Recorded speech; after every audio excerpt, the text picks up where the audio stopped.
morning. Welcome, Trinidad and Tobago viewers across the Caribbean. Wherever you may be viewing Book Club Corner, welcome.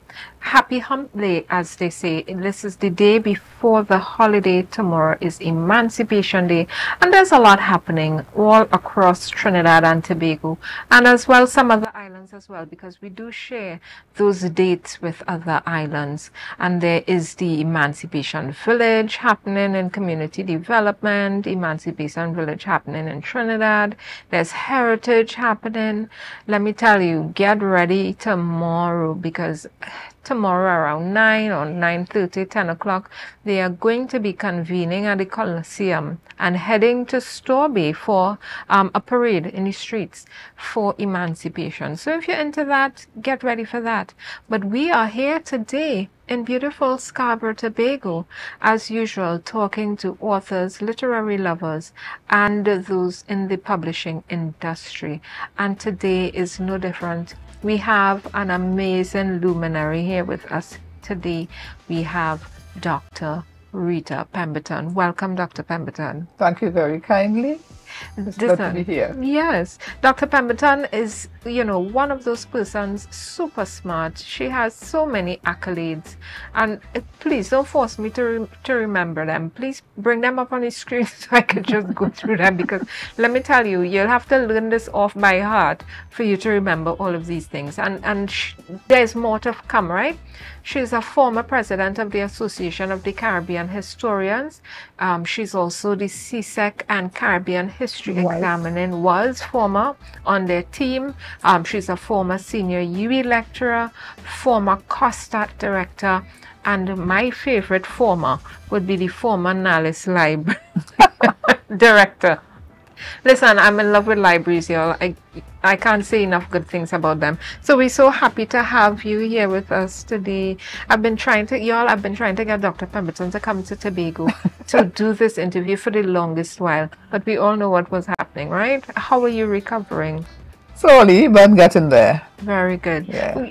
All of Tobago and Trinidad is behind you for your speedy and full recovery. She had some surgery, and we are so happy to see you back in Tobago for Heritage, and you're very dressed. Listen, right up. I love this kit. Thank you. Yeah, I love it. But you always full African wear. I love that about you. Ladies and gentlemen, you know how we do it on Book Club Corner. We have to, before we get into anything, we do the 5 S's of wine tasting. And today, yes, today we are sampling some trophy wine again. This is cassava wine. Cassava? Yeah. Oh, interesting. Yeah. And this is very apropos for Heritage, right? Yes. Blue food, root crops, very African. Cassava wine, and this is local. We only support and drink local wines here, so if you have a local wine you want to share with us, feel free to bring it over. But this is cassava wine, and we do the 5 S's of wine tasting, where we look at the wine. So we look at the color, we look at the clarity, and then we swirl it, where we look at the legs to see the viscosity, how sweet it might be, and then we sniff it. Because it has been, it was aerating for a while. So then you get the vapors coming up. Yeah. That's nice. And then we sip and we savor.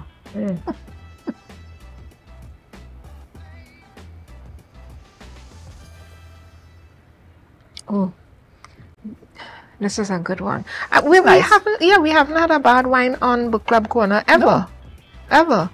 Look, are you into wines, Dr. Pemberton? I try now. So I will buy a bottle and come for them. It's really, really nice. This is from Jofield, guys. Cassava wine. Yeah. But it's nice. Yes. It's nice. It's sweet, but it's not too sweet.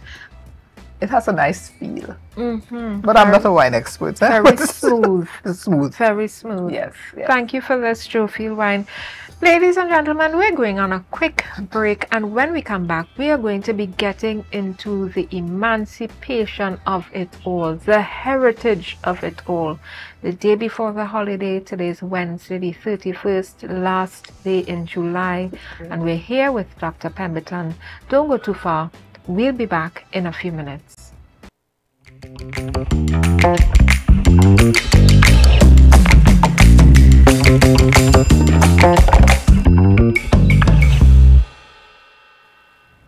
Welcome back. We're here once again with an amazing luminary.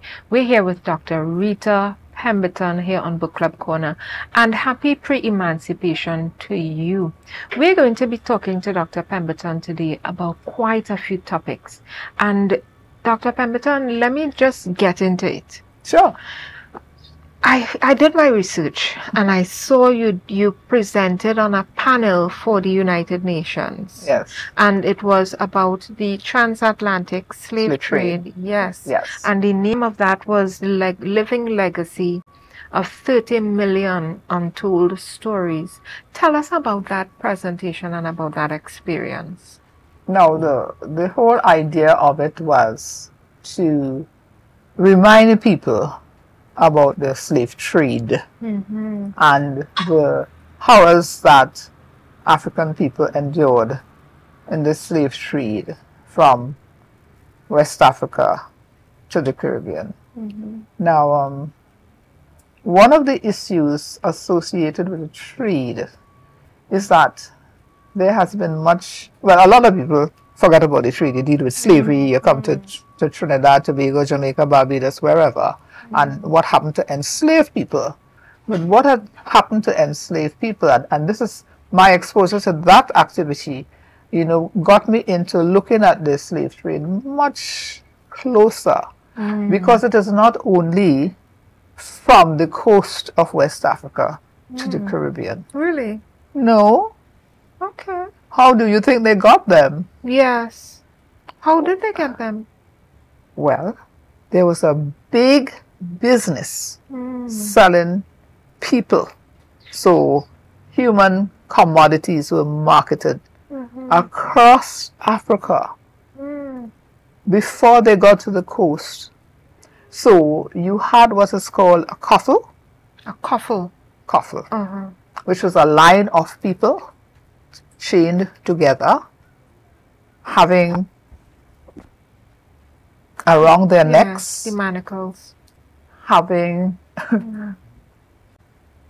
stuff in their hands, on their heads, no freedom to do anything, not to escape, right?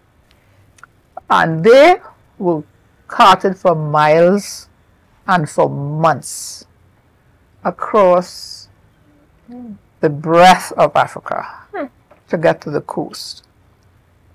And it was a journey that took them across rivers, across drains, tributaries, mountains, properties belonging to other communities.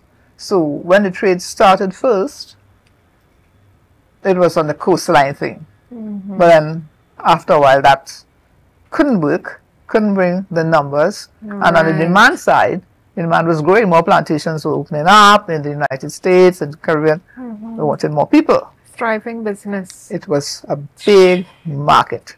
So when you were captured in from the forest region of Africa, you come through that forest in your coffle line, which means you really can't scratch anything. You have to keep the pace of the coffle.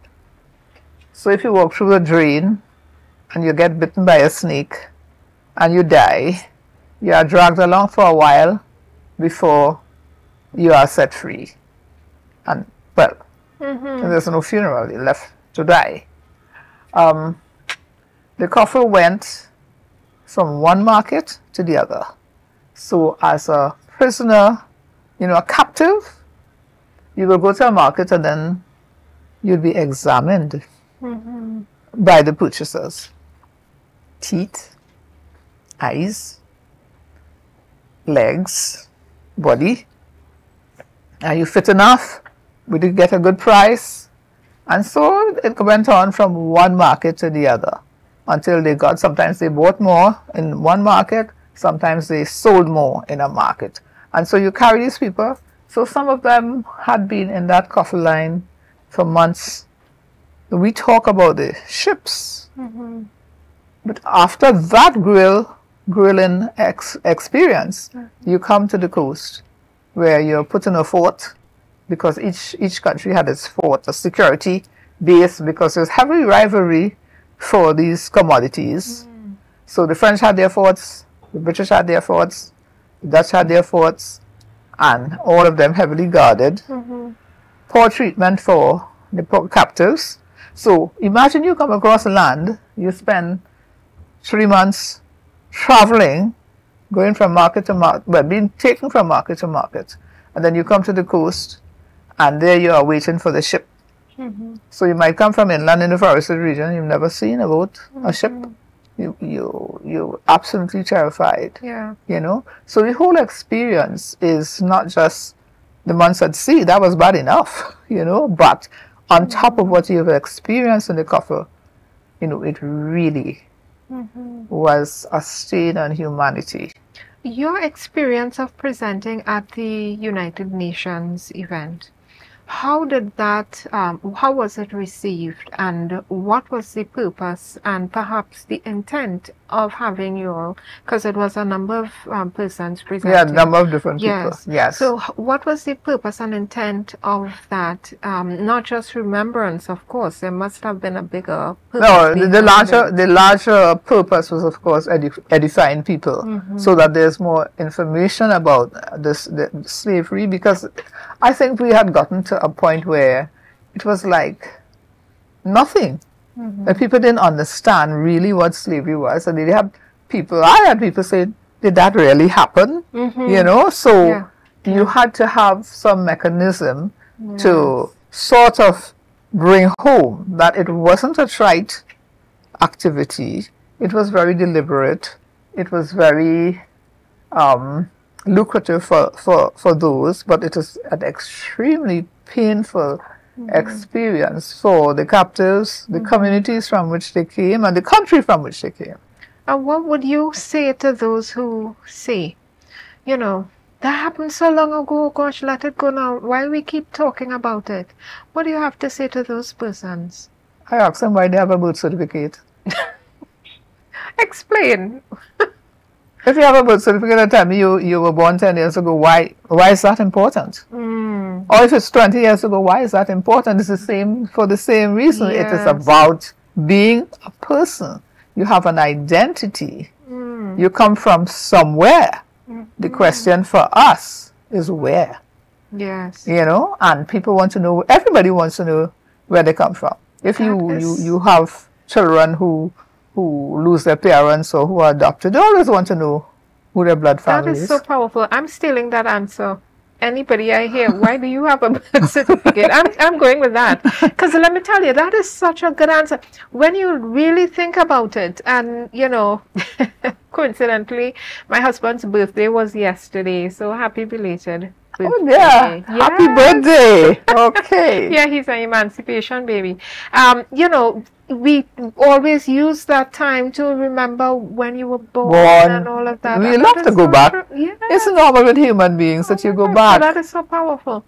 When we look at where we came from and where we are now, you know, we want to remember where we came from, but we also want to remember that we have a future, that we have somewhere, a goal in mind, something to work towards. Yes. Listen, why did you choose history as a topic, as a career?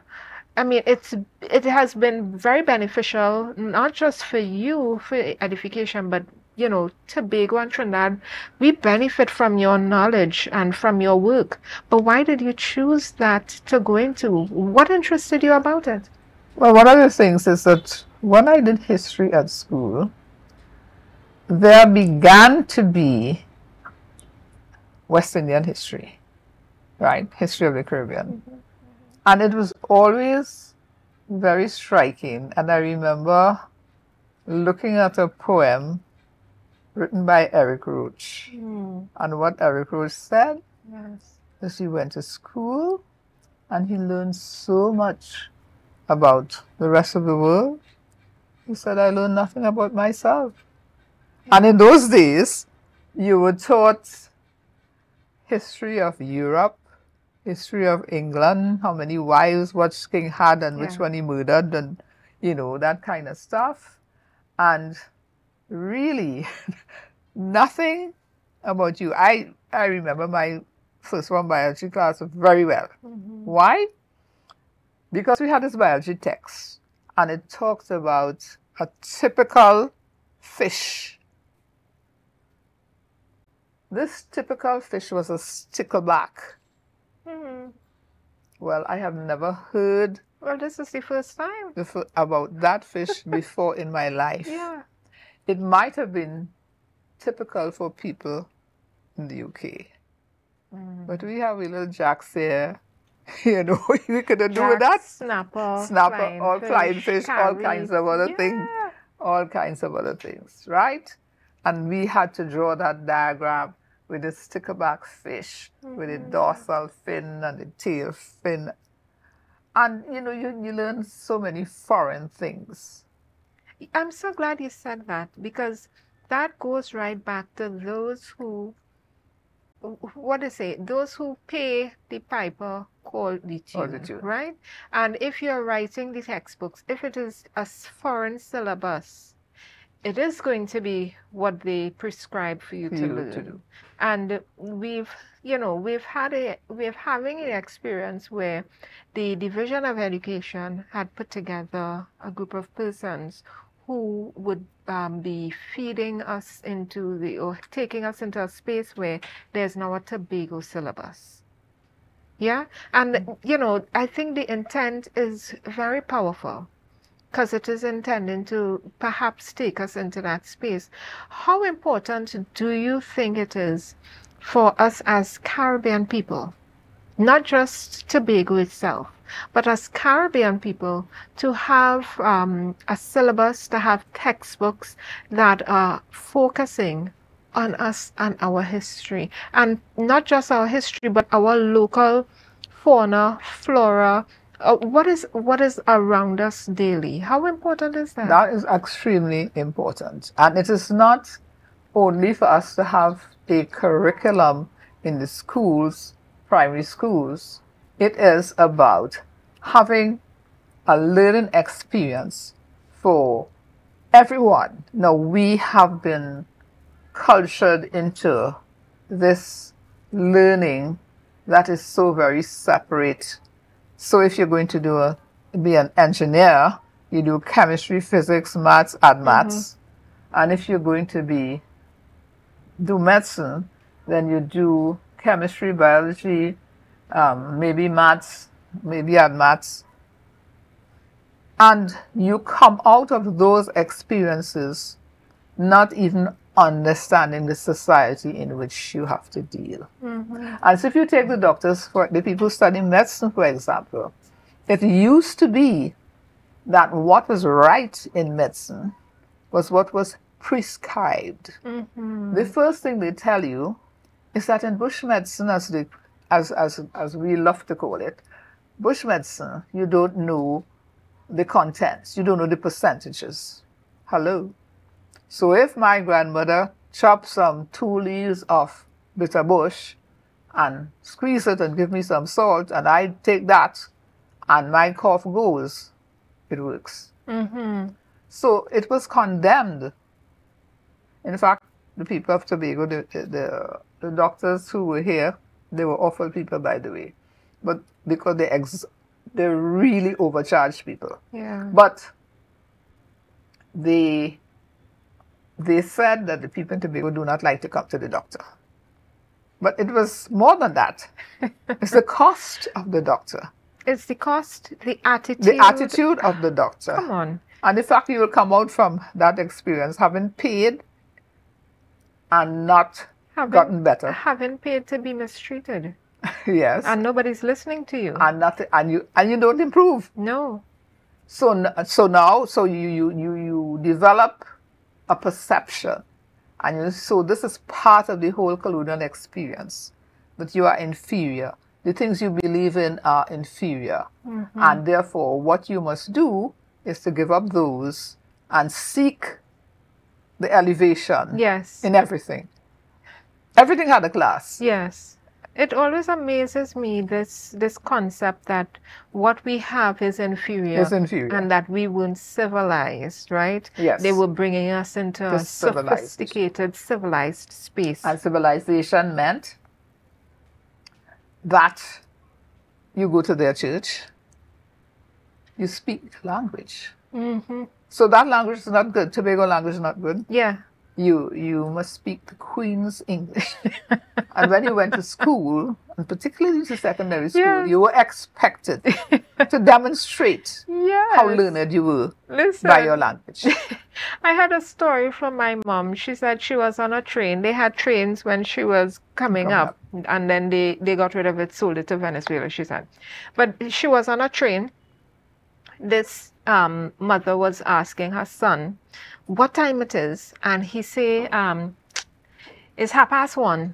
And she hit him one slap. Mm-hmm. Speak properly. He say, it is 1:30. So, Mommy said, you know, she nearly died of laughter because, you know, he basically said the same thing. But, you know, the accent and the intonation was what she deemed to be not proper. Yeah. You know? That's inferior. So you have to give them this foreign accent to be proper. Yeah. Well, let me tell you, we're going on a quick break because we're enjoying some local wine. Yeah, local cassava wine from the ground right here in Tobago, right? So cheers to you, Dr. Pemberton. We'll be sipping on some wine. We'll be back in a few minutes. And when we come back, we're getting into more of these emancipation, historical heritage conversations here with Dr. Pemberton. See you in a short while.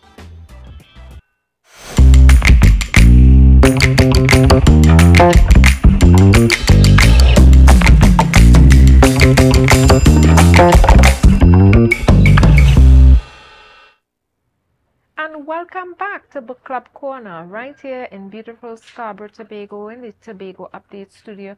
We're chatting here with an amazing, amazing historian, Dr. Rita Pemberton.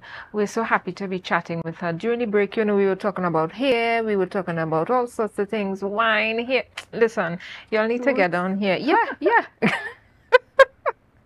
But Dr. Pemberton, I want to talk about quickly and just briefly this joint select committee that you sat on for the Tobago bill, right? As we're talking about emancipation, charting your own course, you know, freedom of not just of yourself, of your mind, of your finances.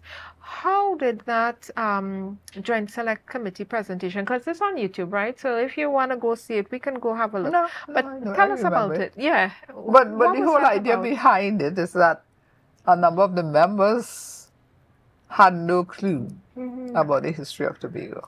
Oh. And, well, that is not surprising because it was not taught in the times that we went to school. And people can understand why this autonomy drive was so important to Tobago, why it keeps coming up. And the issue would only be clarified if people understood the history of the island. So why was that important? Why is the idea of autonomy or the autonomy conversation or the Tobago bill, why is an understanding of history, where Tobago came from, our history and heritage, why is that important to the conversation? Yeah, because this is what makes you. So you grow up, you're an island for somebody else's benefit. The island is populated in the interest of those people. And the people who really did the work were maltreated. So then the island stopped, the plantation and economy fell. It crashed. So the ends of the century. So you spend the whole block of your life working for an industry and people trying to keep you from getting elevated from estate labor. And then you find yourself put in a situation where the organs of government have been removed. So you have crown colony government. So again, all dictates come from the imperial government. And there's just a thought for you as a person. So it was that the administrators were all landowners. So as a resident of Tobago, as an enslaved resident, liberated man, he emancipated and he's worked and toiled and he bought a piece of land. Well, no, you expect that you would have a chance to participate in the decision making about the island. But no, it didn't happen. So then what they did was to say, well, you're not making money. We're going to either hook you up. Well, it was going to be a hookup, either with Grenada and somebody else, with Barbados. Barbados promptly said no, and then they managed to cajole Trinidad, although the Trinidad planting community was not really enamored with this union. So you get into the union now, and you still don't have a say, because you are joined with another colony which has its own system, and its ruling group was white, some with French origin, and no room for the people of Tobago who own land. In fact, the two colonies had separate land policies.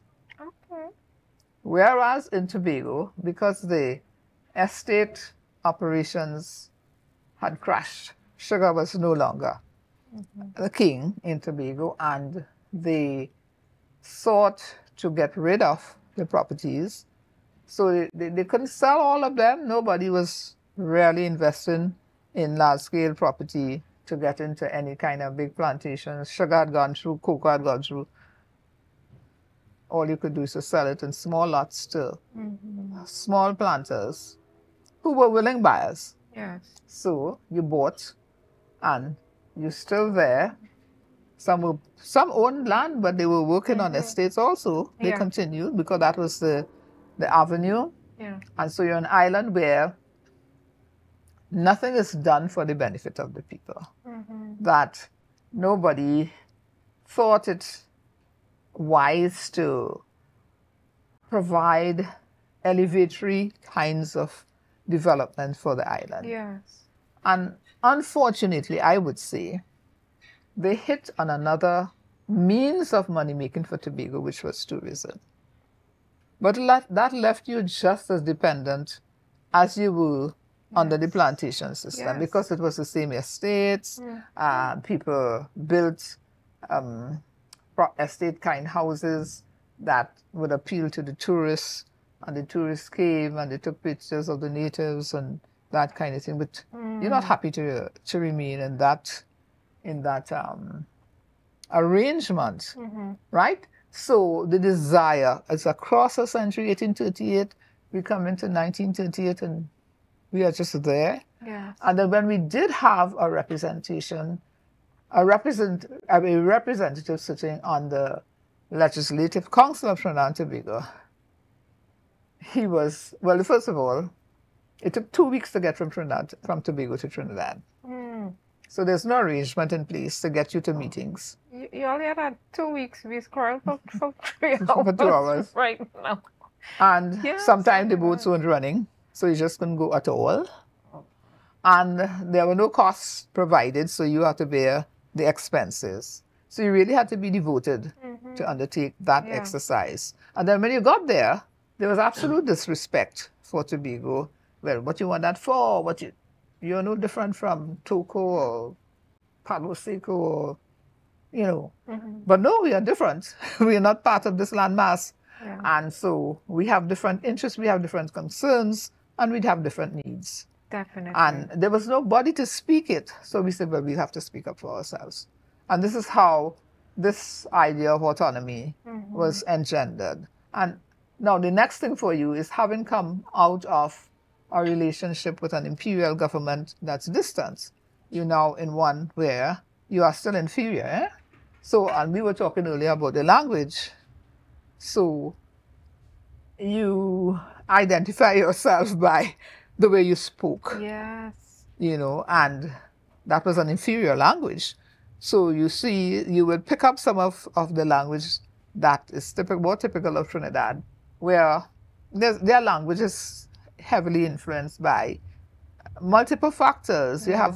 You have the English, you have the French, you have the Indian. Yeah. You know, so you have plenty things. Plenty things, and within the groups you have other things. I mean, everybody white wasn't English or French. Yeah. You have some other kinds of things thrown in. You have those who worked on the Spanish Main and who came back with some habits. You had the what do you call them? The Coco Pañals, the Venezuelans who came to work in the cocoa industry. Yes.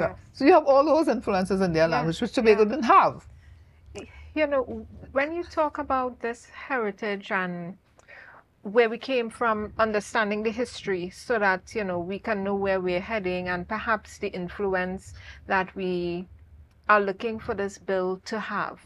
What are we looking for these two bills to have? Because we now have one act and now we're heading into two with the Tobago bill. It really is two bills.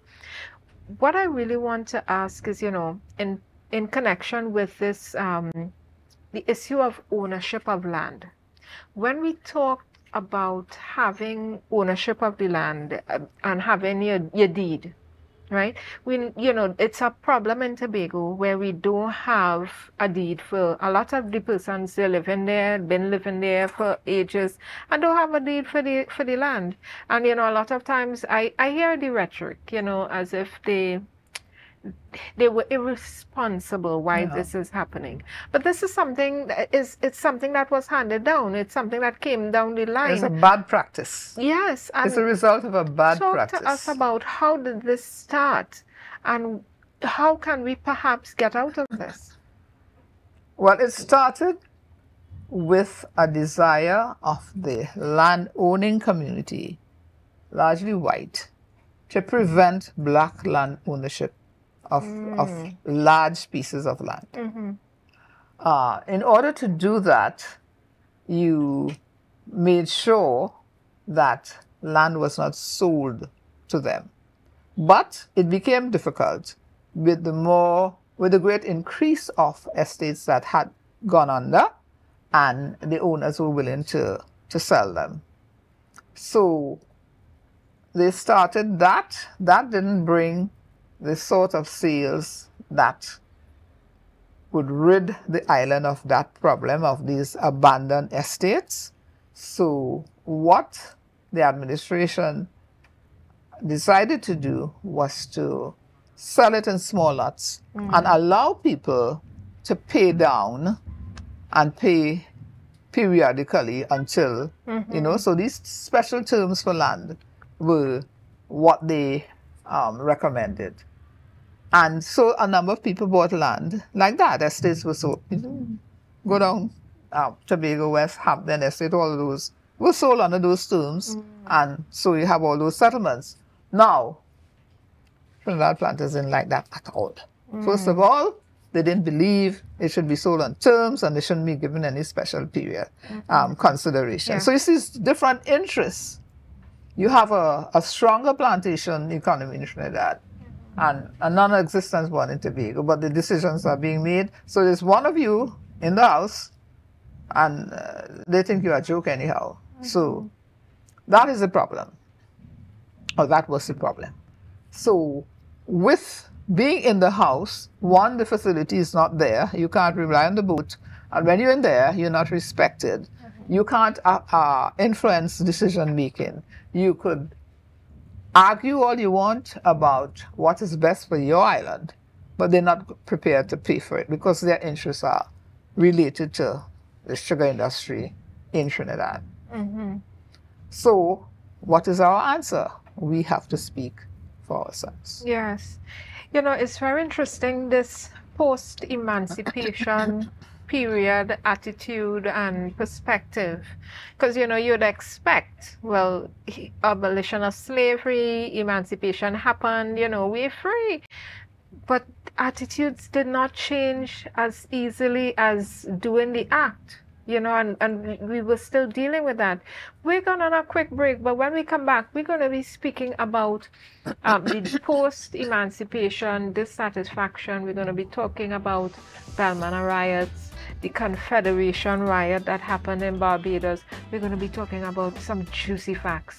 Don't go far.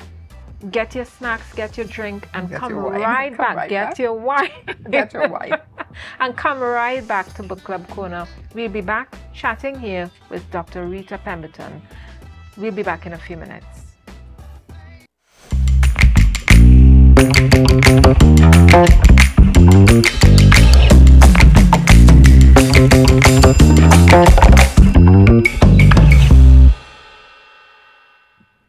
And we're back with Dr. Rita Pemberton, and we're here chatting about some juicy facts and tidbits.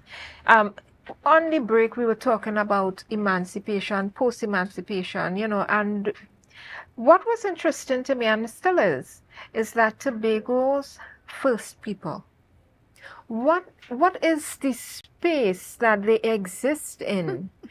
You know, the first people of Tobago. Because when you talk about first people, immediately people picture Trinidad, they picture Dominica, they picture anybody, St. Vincent, anywhere else but here. But Tobago had its own Amerindian group here. Yeah, of course. They had several different groups living here. Yes. Several different groups. They were pushed out or killed. So some did not like the European invasion. And some decided to go. So they left. Of those who remained, a number of them died either whenever there were wars, and there were serious conflicts between the rival Europeans. And so they would have some, and they would have some. Some on either side. There would be a conversation promising them this, that, and the other. And in the end, all they wanted was to exploit. So some died in the conflicts, and some were forced out because that estate has now been set up and where you occupied, so then you can't live there anymore. So by the time we come down to the end of the century, the visibility of the first peoples was very low, extremely low. In fact, there was a group living in Signal Hill, and I think that was the last group that is known to have existed on the island. Yeah. And the leader was a French speaker, so it's believed that he was part French. You know, but there's no policy for them, there's no interest in them. Yes.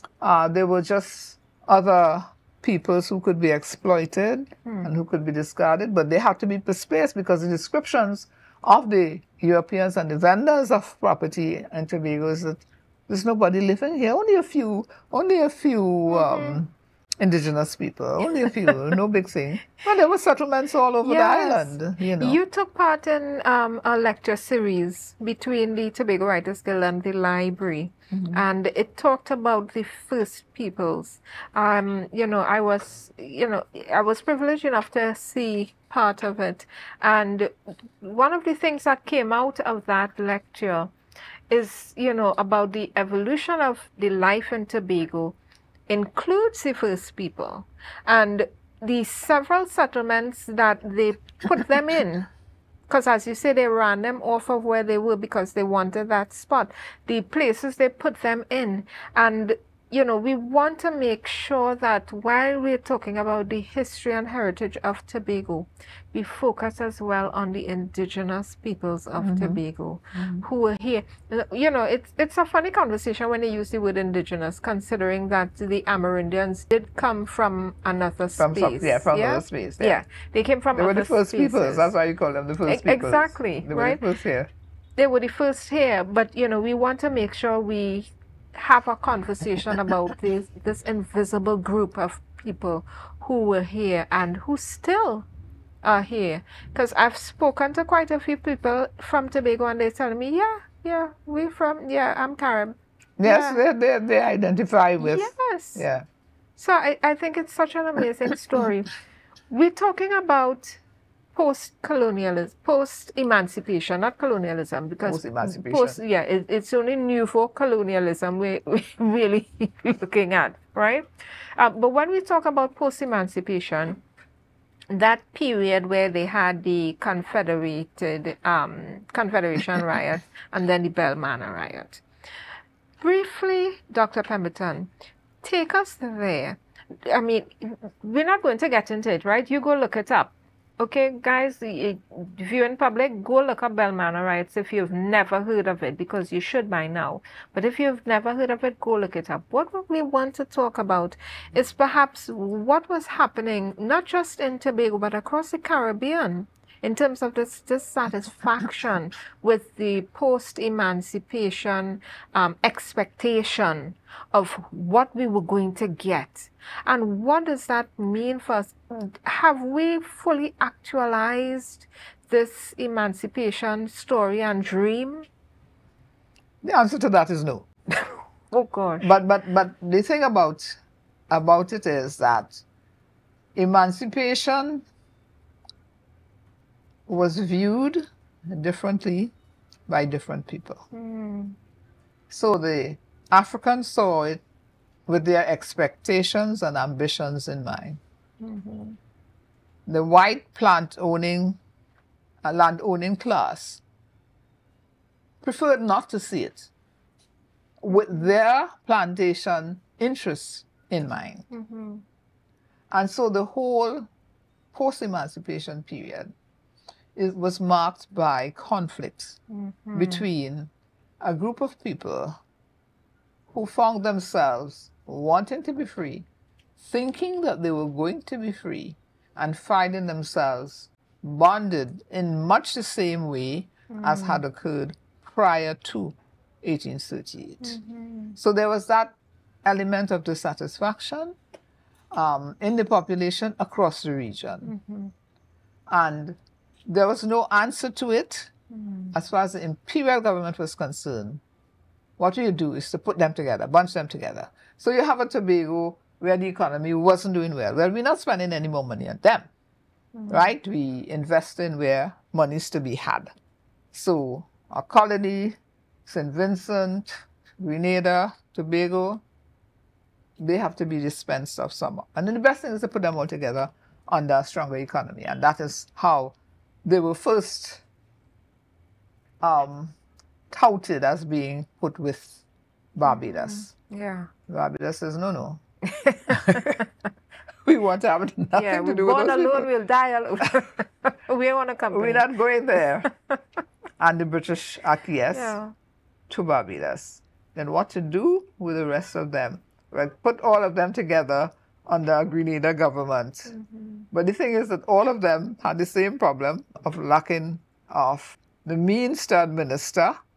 And so that was not a feasible option. And then they came up with the bright idea that Tobago is near to Trinidad. Trinidad could inject some of its plantation energy into Tobago. They could get cheap land and they could expand. Proximity. They weren't interested. But their governor softened them on that issue, and unwillingly they accept the burden. That is how it was seen, that you are penniless, you are dependency, you're going to be a drain on our economy. We really don't want you. But, so that was the nature of the relationship. And it was not that the people of Tobago had a chance to defend themselves. No, it was that Tobago, where the planters were concerned. Now, I'm not talking about the masses of the people out there, planting community and ruling class. They didn't want it. And so people started coming now to Trinidad as migrants looking for better job opportunities. And people found that those skilled men and women found that they could find easy jobs in Trinidad, certainly earning more. So you had the population drain coming from Tobago to Trinidad. So which means Tobago was being bereft of its human resources. So they're all serving in Trinidad. as skilled workers, carpenters and so on, with very good reputation in terms of work ethic and so on. And the women as caregivers in the homes and maybe, caring for children and so forth. But of course, they would be sending back money to Tobago, but the children would be going up with their grandmothers. Yes. And that had a good side. Because Granny didn't go to school, so Granny spoke Tobagonian.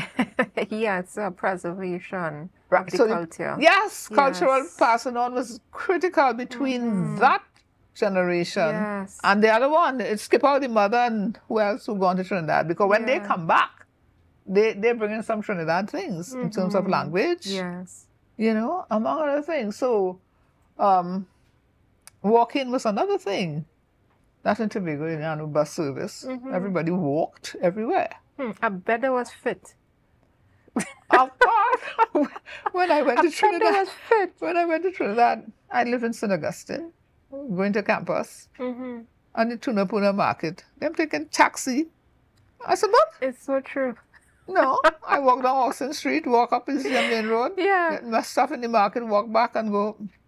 I mean, I sure I was watching a googly eye, like, where's she going? You walk? Yeah, where's she going? Yes, I walk and I lived. You're still living in that Still living. But it is really a totally different kind of a culture. And then Dr. Pemberton, I didn't bring you here alone to milk your brain cells of all the history and thing, eh?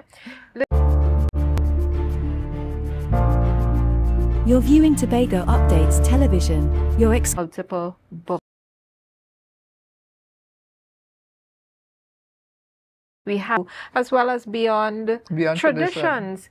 Listen, that historical dictionary of Trinidad and Tobago, I know Michael Anthony had one. Yeah, an earlier version. Yes. And ours was a revised version. Correct. And what was the difference between those two is that my version, we sought to include people of Tobago who contributed. Fantastic. Because the one we thought didn't have that. That's the one we need. That is the Trinidad and Tobago. The real Trinidad and Tobago book.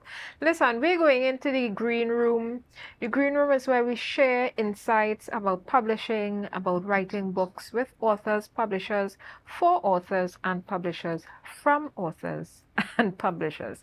And today, our question for the green room is, drum roll, what does it mean to be traditionally published? And traditional publishing is when the writer is paid by a publishing company.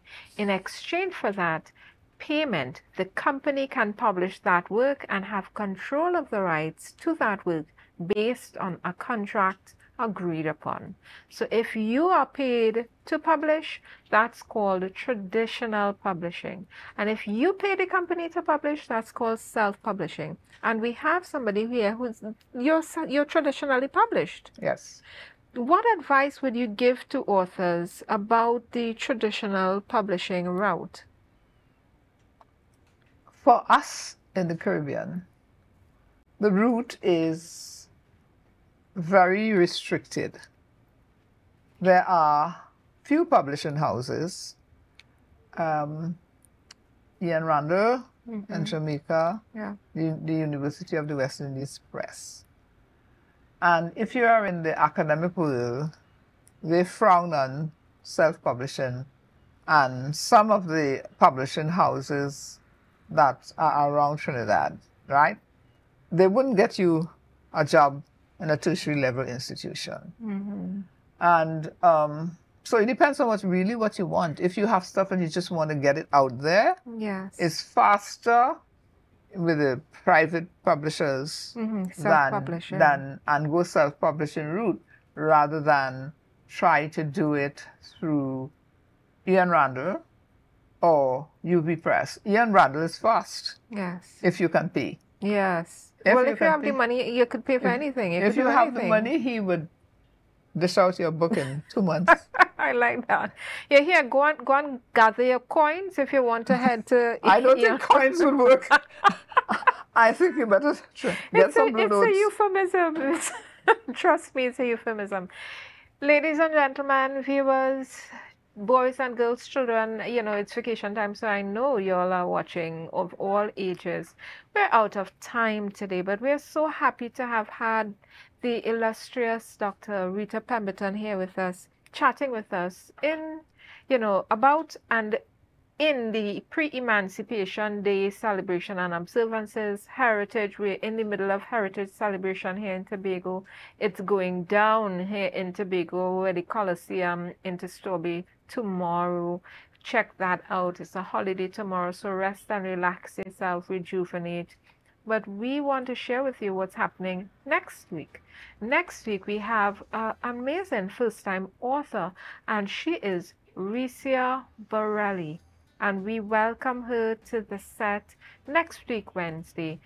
Make sure you come back and check us out. And if you missed this episode and you would like to share it with somebody, please go to our YouTube channel, Book Club Corner.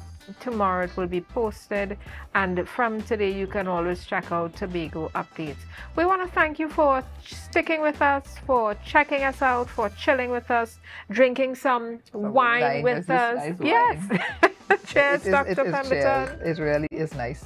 Yeah, thank you for sticking with us, being here with us on Book Club Corner, and we welcome you next week, Wednesday, when we chat with Rita Pemberton. And until then, enjoy your emancipation, and let's be emancipated, not just physically, but mentally, spiritually, psychologically as well.